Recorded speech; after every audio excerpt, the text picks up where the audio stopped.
যত জালেম এসেছে আজ পর্যন্ত, আর এরপরে যত জালেম আসবে ফেরাউনের মতো কেউ জালেম হবে না। কোরআনে যাকে জালেম ঘোষণা করা হয়েছে এ বেঈমান, সারাদিন আল্লাহর বিরোধিতা করেছে আর রাত্রিবেলায় আল্লাহর কাছে কান্ত। এ বেঈমান জানার পরেও বেঈমানি করেছে। আর এই ফেরাউনের মতো জালেম কেউ নাই।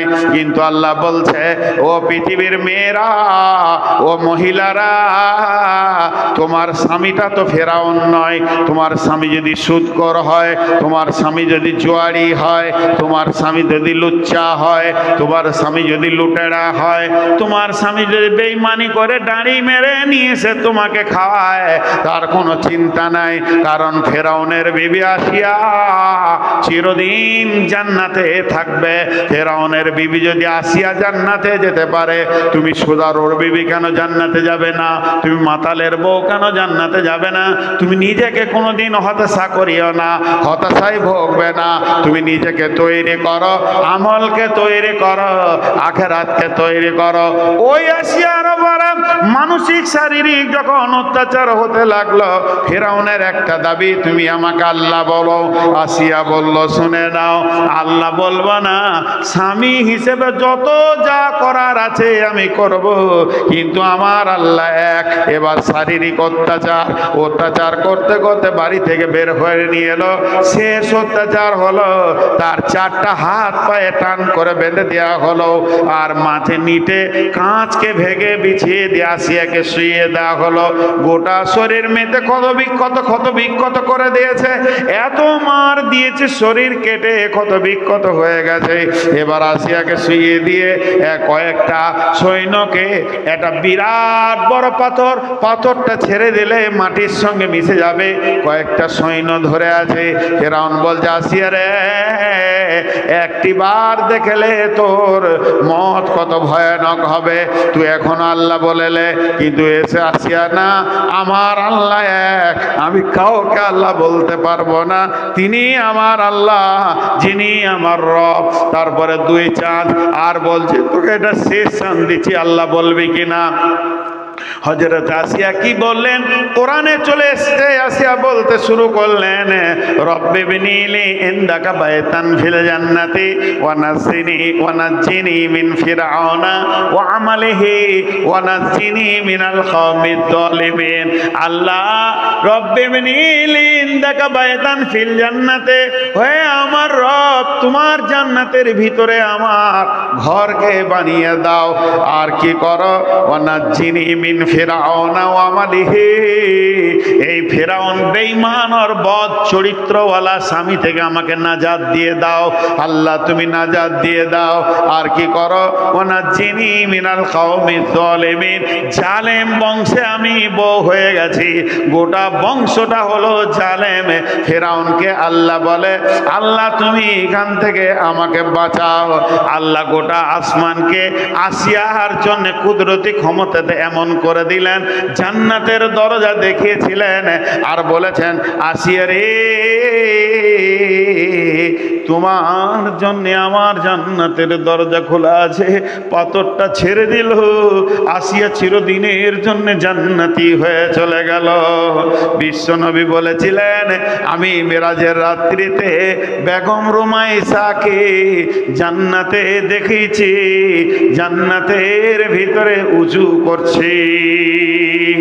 আসিয়াকে জান্নাতের ভিতরে পাওয়া গেছে, তিনি জান্নাতি মেয়ে, জান্নাতে চলে গেছে। অতএব ফেরাউনের চেয়েও যদি তোমার স্বামী তো জালেম নয়, স্বামী বদমাশ হতে পারে, স্বামী মাতাল হতে পারে, স্বামী জুয়ারি হতে পারে, স্বামী সুদ খেতে পারে, এর জন্যে মা আমার, বোন আমার, আপনার কোনো টেনশন নাই। আল্লাহ স্বামীর জন্য আপনাকে জাহান্নাম দেবে না।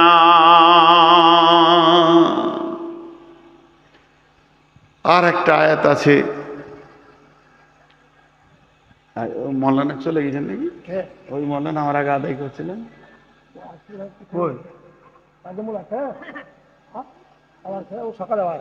ও জি, 12টা বেজে গেল। আর একটা আয়াতে তর্জমা করে আজকের মতো সমাপনী দিব ইনশাআল্লাহ। হ্যাঁ, 100। এবার যারা যুবতী মেয়ে, মানে যাদের স্বামী নাই, তারা কি করবে? আহা, ওরা ভাবছে আল্লাহ হয়তো আমাদেরকে দিয়ে বিচার করতে পারবে না। আল্লাহ বলছে শোন, বিসমিল্লাহির রহমানির রহিম, ওয়া মারিয়াম বানাত ইমরানা আল্লাতী আহসানাত ফারজাহা ফানাফাকনা ফীহি মির রূহিনা ওয়া সাদ্দাকাত বিকালিমাতি রাব্বিহা ওয়া কুতুবিহি ওয়া কানাত মিনাল কানিতিন।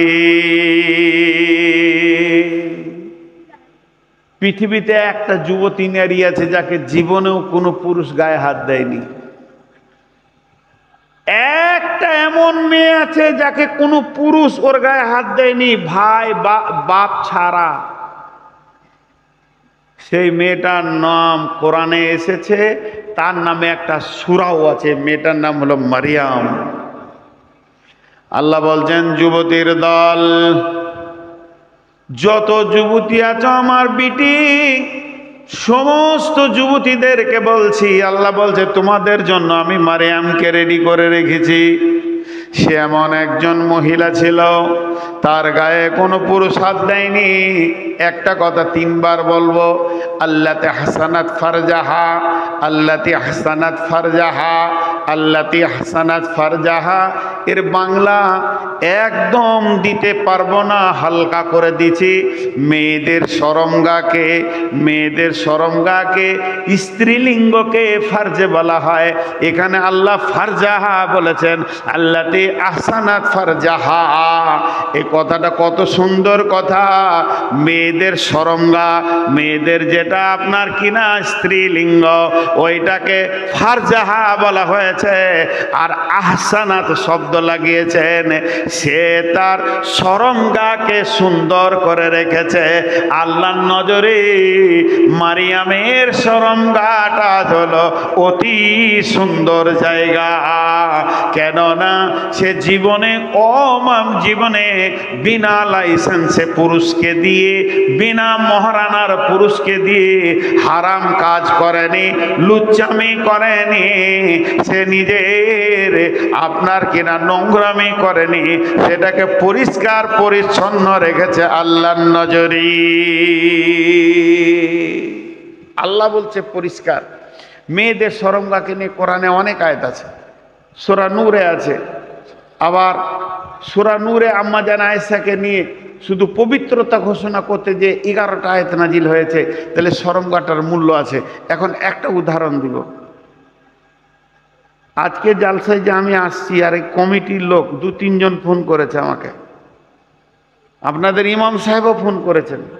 এই ফোন করা দেখে একটা আগ্রহ বুঝছি যে আমাকে কত ভালোবাসে। নেটওয়ার্কে খারাপের কারণে ভালো কথা হচ্ছিল না। তো যদি আমি বলতাম যে আমার সঙ্গে 2টো লোক যাচ্ছে, আমি এই ড্রাইভার 2টো লোক, খুশি হয়েছেন, এনারা ঠিক জায়গায় রেখেছেন, রেস্ট করতে দিয়েছেন, খাওয়ার ভালো, সব ভালো। আমি যদি বলতাম যে আমার সঙ্গে মক্কা মদিনার ইমাম আছে, তাহলে থাকার জায়গাটা আরো উন্নত হতো। হতে কি হতো না? কমিটির লোক বলতো যত টাকা লাগে ভালো জায়গায় রাখবো।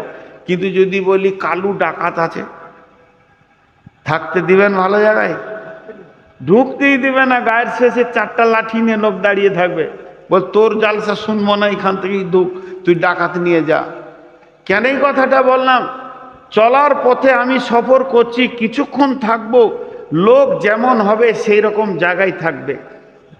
আমি লম্বা সফর করছি, বাড়ি থেকে শিলিগুড়ি চললাম, আমি আমাইপুর এসছি, 1 ঘন্টা 2 ঘন্টা থাকবো। যে লোকটা থাকবে এখানে, ওই লোকটা যেমন দামি হবে, থাকার জায়গা তেমন দামি হবে, এইটা বলতে চাইছি। তাহলে শুনেলেন, এই পৃথিবীতে যত মানুষ আছে, এই পৃথিবীতে যত মানুষ আছে, মায়ের পেটে রেহমের ভিতরে কিছুক্ষণ তাদেরকে থাকতে হয়। তাহলে ওই জায়গাটা যত পরিষ্কার হবে, তত দামি বাচ্চা মায়ের পেটে থাকবে। আর জায়গাটা যদি আমার বোন, আমার বেটি অনুলুচ্চাকে দিয়ে খারাপ করে দেয়, ওই মেয়েটি কোনো দিন আশা করবে না আমার পেটে একটা দামি বাচ্চা আসুক। তার কারণ শুনেলেন, জায়গা সে নোংরা করে দিয়েছে, এর জন্য তার কাছে খারাপ ছাড়া ভালো সন্তান আসবে না। তাই কিয়ামতের সব থেকে বড় আলামত হচ্ছে কাসরাতু জিনা, জিনা বেড়ে যাবে। আল্লাহ রসুল বলছেন লা তাকুমুস সাআতু ফিল আরদি হাত্তা ইউকালা আল্লাহ আল্লাহ, অতদিন পর্যন্ত কিয়ামত হবে না যতদিন পর্যন্ত একটা আল্লাহওয়ালা পৃথিবীর বুকে থাকবে। তাহলে আল্লাহওয়ালা থাকবে কতক্ষণ? যতদিন আমের গাছ থাকবে ততদিন আম থাকবে, একটা আমের গাছ না থাকলে আম থাকবে না।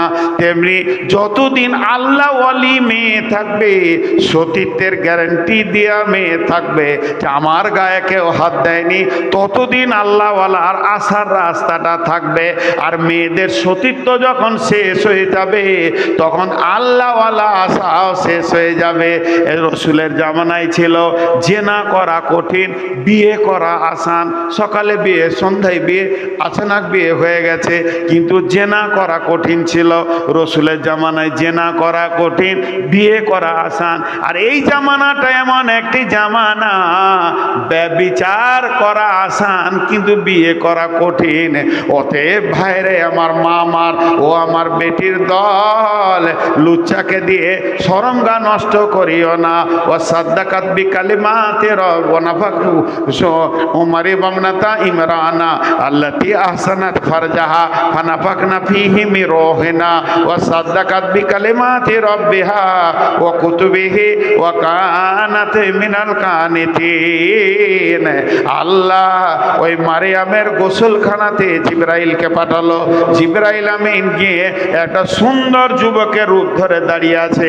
মারিয়াম বলছে তোমার কাছ থেকে আমি পানা চাইছি, হে আমার রব, এই যুবক থেকে আমাকে পানা দাও। জিবরাইল বলছে মারিয়াম রে, আমি কোনো পুরুষ নয়, মানুষ নয়, আমি আল্লাহর ফেরেশতা, মানুষের রূপ ধরে এসেছি। আমার কোনো সেক্স নাই, আমার কোনো সেকশনও নাই নারী পুরুষের। অতএব আমি তোমাকে সুর ফুঁকে দিব। জিবরাইল ফুঁকে দিলে আর মারিয়াম ডেলিভারি হয়ে গেল। মারিয়াম বলল আমি লজ্জা রাখবো কোথা, কাকে মুখ দেখাবো? আল্লাহর হুকুম হলো মারিয়াম তুমি মুখ বন্ধ করে নাও, তোমার ইজ্জত বাড়ানোওয়ালা আল্লাহ। মারিয়াম মুখ বন্ধ করে নিলেন। পৃথিবীতে 3-4টা শিশু বাচ্চা অবস্থায় কথা বলেছেন, একবারে জন্ম নিয়ে কথা বলেছেন। মারিয়াম কোলে ছেলে নিয়ে গায়ে হাঁটছে, লোক বলছে মারিয়াম ছেলের বাপকে, এটা কেমন করে হলো? তোকে তো জানতাম বড় নেককার। সঙ্গে সঙ্গে মারিয়াম কথা বন্ধ করে দিয়েছে। হযরত ঈসা আলাইহিস সালাম জবান খুলে বলছে আমার মাকে কেউ দোষ দিবে না, আমি হলাম আল্লাহর নবী ঈসা রূহুল্লাহ। কেউ দোষ দেবে না, আমাকে আল্লাহ পাঠিয়েছেন, আমি ঈসা রূহুল্লাহ। তোমাদের কাছে আমি দাওয়াত নিয়েছি লা ইলাহা ইল্লাল্লাহ, ঈসা রূহুল্লাহ বলো, তবেই তোমরা বাঁচবে। মারিয়ামের দাম বেড়ে গেল। আজও অনেক বোন আমার আছে, বেটি আছে, যুবতী যারা খারাপ ছেলেদের দিকে চলে যায়। সত্য কথা বলতে, এই যে ভাত খায় কাগজের থালা, দেখেছেন কাগজের থালা? আমাদের বিয়ে শাদিতে ভোজে খাওয়ায়, তো কাগজের থালায় ভাত খায়। আর কড়ির থালা দেখেছেন? কড়ির চীনামাটি খুব সুন্দর, ওই থালাতেও ভাত খায়। মা বোন আমার এই উদাহরণটা শুনেন। কাগজের থালাতে ভাত খায়, কাগজের থালাটাকে ধোয়, নোংরা থাকলে এমনি করে তুলবে আবার ধুবে। কড়ির থালাতেও ভাত খায়, নোংরা থাকলে ধুয়ে দেয়, তুলে। দুইজনকে আদর করে, কাছে টানে, আদর করে, দুইজনেই মনে করে কত ভালোবাসছে খানেওয়ালা আমাকে। কিন্তু খাওয়া হয়ে গেলে কাগজের থালাকে এমনি করে ধরে ছুঁড়ে ফেলে দেয়। কড়ির থালাকে ধুয়ে ঘরের শোকেসে তুলে রাখে, দেখতে ভালো লাগে, দেখলে হৃদয় ভরে যায়। তো এই দুটার মধ্যে পার্থক্য হচ্ছে, প্রেমিকা হচ্ছে কাগজের থালা, তোমাকে লুচ্চারা ভালোবাসবে কেন? খাওয়ার জন্যে। লুটা হয়ে গেলে তোমাকে ছুঁড়ে ফেলে দিবে কাগজের থালার মতো। আর কড়ির থালা হচ্ছে স্ত্রী, ব্যবহার করবে, আবার গোসল করবে, কাছে থাকবে, ঘুরবে ফিরবে, শোকেসে থাকবে, দেখে আনন্দ পাবে। ছেলেরা তো তোমাকে চাইছে কাগজের থালা বানতে, এর জন্যে তুমি লুচ্চা হয়ে যেও না। তুমি মারিয়ামের দিকে তাকিয়ে দেখো, নিজের শরম গায়ের হেফাজত করো।